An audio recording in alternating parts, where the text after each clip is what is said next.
Hear your favorite NFL legends sharing their stories and insights every week right here on Thursday Night Tailgate with Chris Mascaro and Bob Lazari.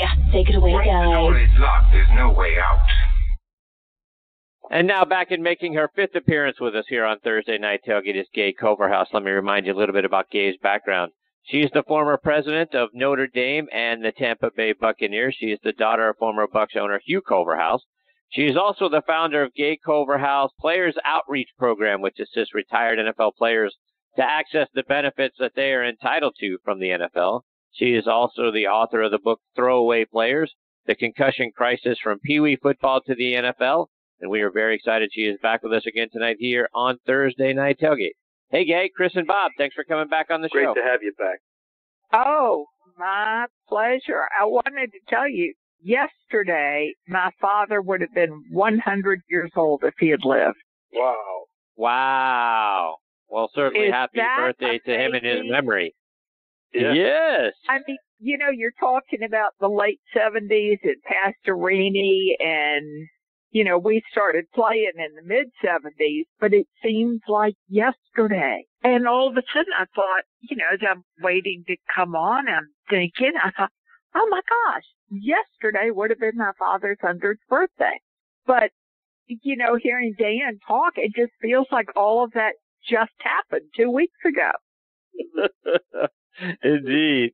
And again, that's kind of where I wanted to start our time with you tonight, is kind of going back to when the Bucs first came into the league in '76. When I look back over the first ever draft that you guys did, Lee Roy Selmon obviously being the number one overall pick, and then his brother Dewey Selmon is who you guys picked in the third round. Did that just sort of happen, or were you hoping to get both of them? No, Leroy would not come without Dewey.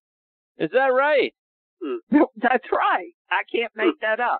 Leroy So was was the baby. that something that you guys knew going in? Like, look, if we're going to take, Yes. if we're taking Leroy, we got to pick Dewey, or else we're going to have a guy that's not going to show Yes. up. Yes, we knew Wow. that. It's like we knew not to draft Bo Jackson. We knew not to draft him because his agent had told us he would not play for us. But Ray Perkins was so blinking stubborn, I was in the draft room. And Ray Perkins, I mean, we had just gotten off the phone with his agent saying Bo will not play in Tampa. And all of a sudden, Ray Perkins says, we're taking him. And I went, oh my God, my father's going to die.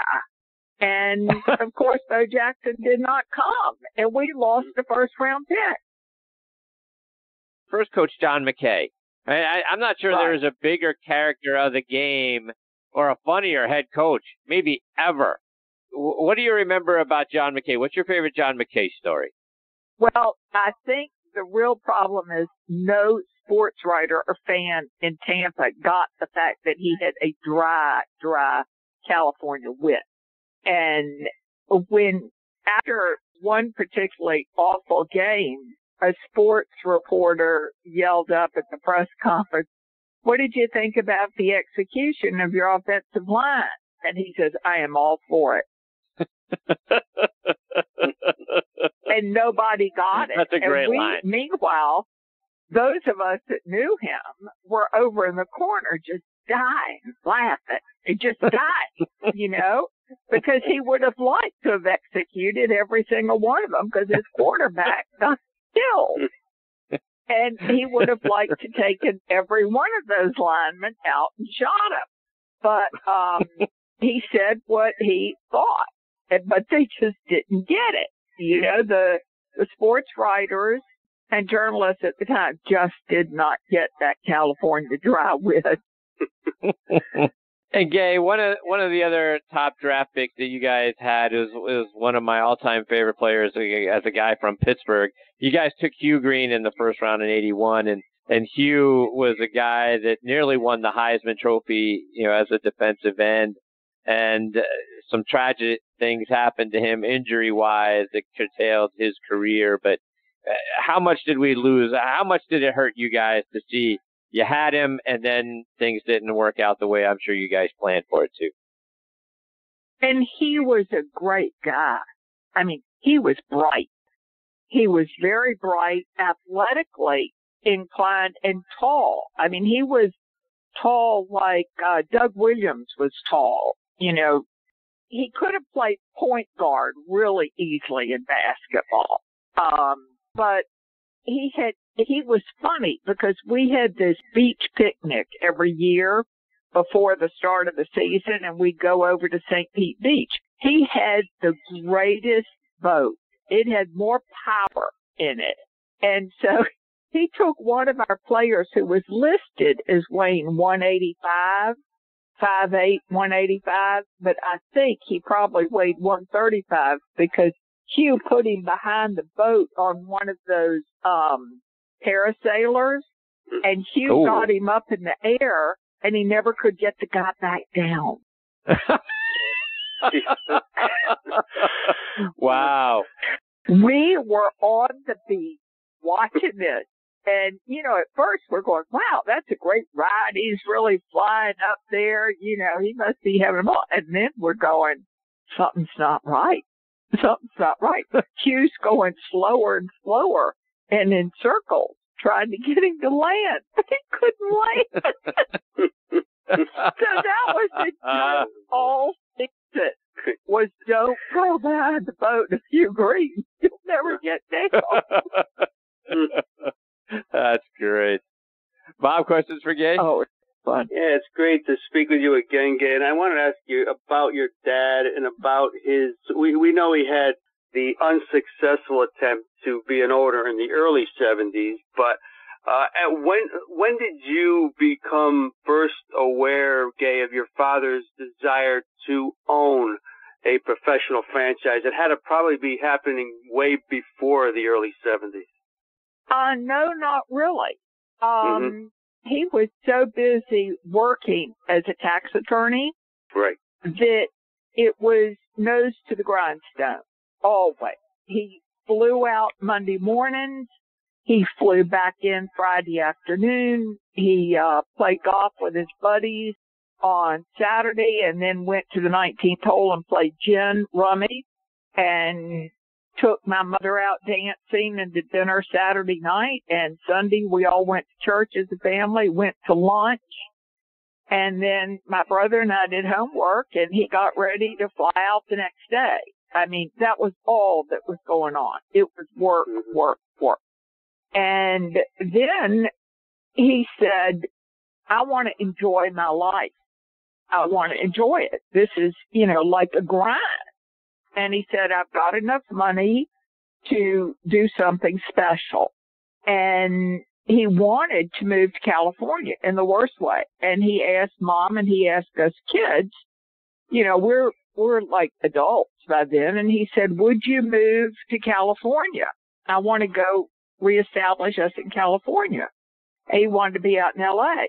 And, you know, I said, sure, because I knew, you know, I was flexible. My kids were flexible. You know, I knew my husband would go. You know, we were wanting to keep the family together. And what I did know was Dad already had his eye on a team. And it was because he had heard that Dan Reeves had died and he owned the Rams. And he knew that that team would be for sale. And so he flew out to California and told all of us, get ready to move. I'm going out to buy the Rams. And on Friday afternoon, he had a handshake agreement with Pete Rozelle to buy the team out of the estate. And on Monday morning, he read in the paper that the team had been sold to Bob Ursey and was devastated. So he filed suit against the NFL. Ursey switched teams with Carol Rosenblum because Carol Rosenblum lived in L.A. but owned the Baltimore Colts. Ursey lived in Baltimore.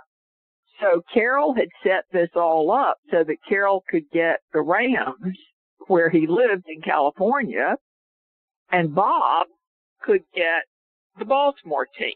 Carol had it all set up. So Dad was awarded in an out-of-court settlement the first expansion team. Well, you know, he tells all of us, you know, a couple of years later, the two expansion teams will be Tampa, Florida, and Seattle. And he said, since we live in Florida, it's clear we'll get Tampa. And I said, well, I'm not hopping on this bandwagon. Tampa, Jacksonville, they're close enough. I'll be glad to commute on the weekend, but I'm not moved. And so the day comes, and the first franchise that is awarded, which is Dad's, is Seattle. And Dad was thunderstruck. And he said, he called all of us beside himself and said, they awarded me Seattle. I said, that was a fuck you. So he turned it down and was furious, just furious. And the man that was awarded the Tampa team lived in Washington, D.C., because they were going through antitrust then, and they needed a lobbyist to make sure the antitrust went the way the league wanted it to go.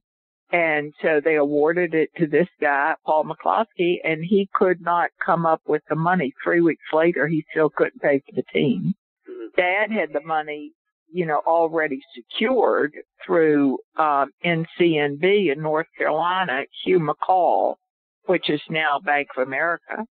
And so they called Dad up with their tail between the legs, and that's how he got the team. But he said, from this point on, it's a business, pure and simple business. There is no love. There is no nothing. It's a business. And so it's sort of a sad story, because going from, California, LA Rams, all of his enthusiasm and excitement to be an owner turned into, just one disappointment after another. He went on to, be head of the management council, and he computerized ticket sales and did an awful lot for the league.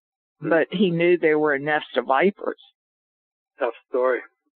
And Gay, I've always wanted to get your opinion about you being familiar with the Tampa Bay area, about baseball in that part of the state.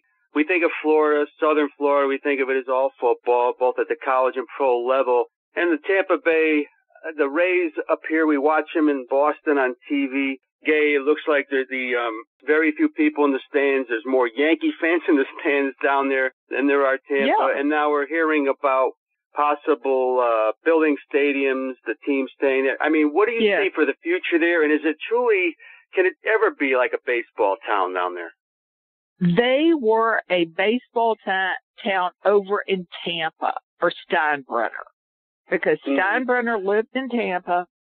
Steinbrenner opened his home to events, charities. He was a big friend of Schwarzkopf.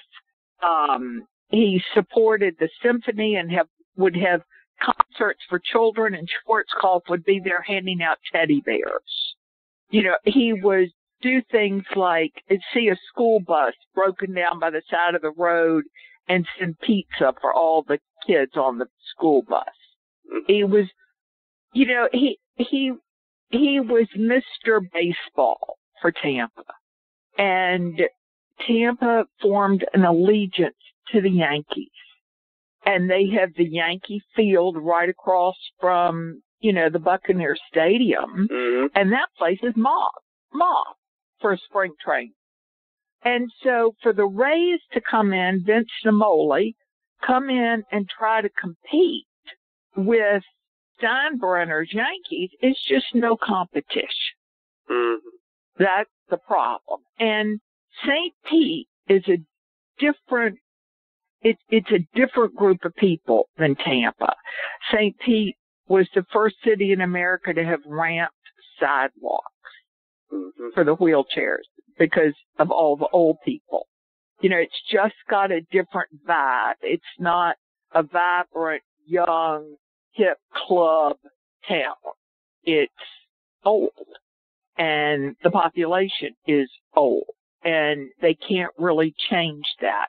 And so Vince has, got an uphill battle. But yes, they are building a new stadium, but it's in St. Pete. Okay. because they realize they've got to cover it and air condition it because it's just too damn hot. Mm-hmm. I mean, Gabe, before we let you go, yeah, go ahead. I was just going to say, you do such great work for the alumni players and the former players, trying to advocate for them and help them get the benefits that they so richly deserve. Talk about some of the things that you're working on. Is the league getting any better at trying to help support the things that you are trying to do? No. The league, I'll give you an example. I have been personally involved in applying for benefits for players for a number of years. So I keep statistics. In the last 2 years alone, I have had 21 applicants, and 19 of them were denied from 2 doctors in Tampa. These 2 doctors consistently denied the benefits through test results. Out of 21, and the league is sending people from across the country. If you live in Seattle or if you live in Washington, D.C., guess where you go for testing? Tampa, Florida. The reason you're being sent to Tampa, Florida, I believe, but I cannot prove, I believe you're being sent there because there's a neurologist and a neuropsych who are guaranteed to vote for the NFL against the player every time. I mean, out of 21 guys I have personally done, 19 have been rejected by these 2 lawyers in Tampa, two doctors in Tampa. Can't you appeal? There's not a second opinion. It's just, hey, we're shuffling you guys all through our doctor. Oh, I write the appeals. I help with the applications. I write the appeals myself, and I have a group of attorneys who take them. Because after I appeal, if I'm denied on appeal, I send them to my attorneys, my ERISA attorneys, and they take over from there. And we're winning in the ERISA courts. And the NFL is coming and wanting to go to arbitration with us. But I shouldn't have to do that. Right. I should not have to do that. But that's what's happening. Agreed. Before we let you go, I'm always amazed by you. We're always amazed by you because of the great things that you do and also the things that you have to overcome just to do them. Update us. How are you? How are you doing? I am now transfusion dependent, which is fine. I go to Mayo Clinic down here in Florida every 8 weeks and get some blood. And then I'm good to go for 8 weeks. But without blood donors, I would be dead. I mean, thank God for blood donors. If you could give a little PSA to people to donate blood, they're keeping people like me alive. Absolutely. It's an amazing story to think about what you go through and yet how much of an advocate you are for other people. You're an amazing woman. Oh, thank you. I do it because I love them. I really love them. I know what they're going through, and whether I have met them in the past or not, they're still my guys. Jay, thank you so much for everything you do. Thank you so much for your time and coming back and be a part of the show. We hope you'll come back again real soon and update us on all the great work you're doing. Like I say, you're a wonderful woman, and we are very thankful for you. Thanks so much, Gay. Well, you're welcome. Just give me a call anytime. It's always a pleasure. Take care, Gay. All the best to you and your family. We'll catch up soon. Bye-bye. That is the great Gay Culverhouse. And Bob, just a woman who's dealing with cancer all the way into her bone. And like she says, she has to get a blood transfusion every 8 weeks. But she is out there all the time advocating for the alumni players to get them the benefits they deserve. There's just no slowing Gay Culverhouse down. What an amazing individual she is. I really admire her. I think I can speak for yourself, Chris, one of the more inspirational people we've ever spoken to, how she has her, I'm not going to say limitations, but health concerns and continues to try to help others that probably aren't as in bad a shape as she is. So it's an amazing story, and her family is amazing. Again, if it wasn't for her dad, you probably wouldn't see football or baseball in Tampa. So, again, it's an honor talking to her, and you get goosebumps, Chris, just knowing how she continues going, and there's no quitting that lady. No, there is not. All right, Bob and I will come back and do our Spotlight on the Positive segment. Hang with us. We're going to come right back on the other side of this real quick station break.